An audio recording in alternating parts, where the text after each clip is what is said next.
चली जालू दूर देश, कबहू बनी के सती कुंवारी। चली जालू दूर देश, अलगा अलगा रूप में माई रहे लूहर में, कबहू बनी के सती कुंवारी। चली जालू दूर देश, कबहू बनी के सती कुंवारी। चली जालू दूर देश, भव से निकल के खुद के संभल के तू रहीलू रूप बदल के।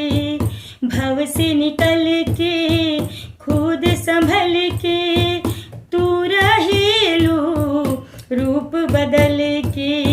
धके नर तन मन सती के महिमा अगम विशेष। धके नर तन मन सती के महिमा अगम विशेष, कबहू बनी के सती कुंवारी। चली जालू दूर देश, कबहू बनी के सती कुंवारी।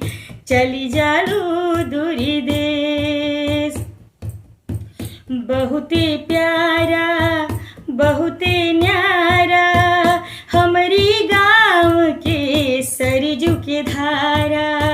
बहुते प्यारा बहुते न्यारा हमरी गाँव के सरजू के धारा।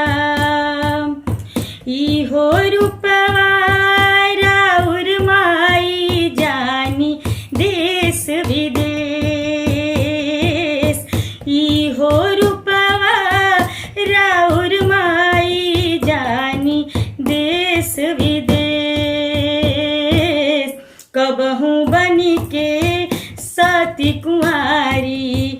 चली जालू दूर देश, कबहू बनी के सती कुंवारी।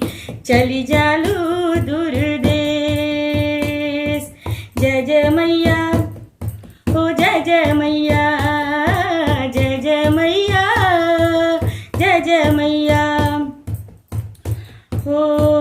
रौरे छाया रौरे दाया रौरा माई महामाया।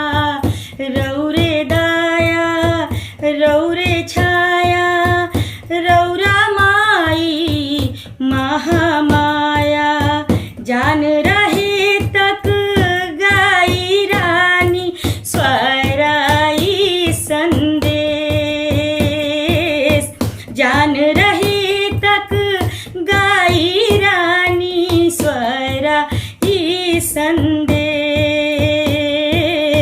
कबहू बनी के सती कुंवारी। चली जालू दूर देश, कबहू बनी के सती कुंवारी।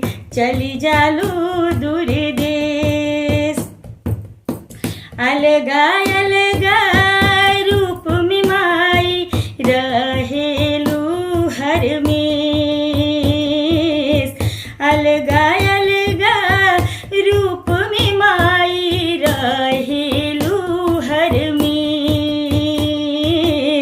कबहू बनी के सती कुंवारी। चली जालू दूर देश।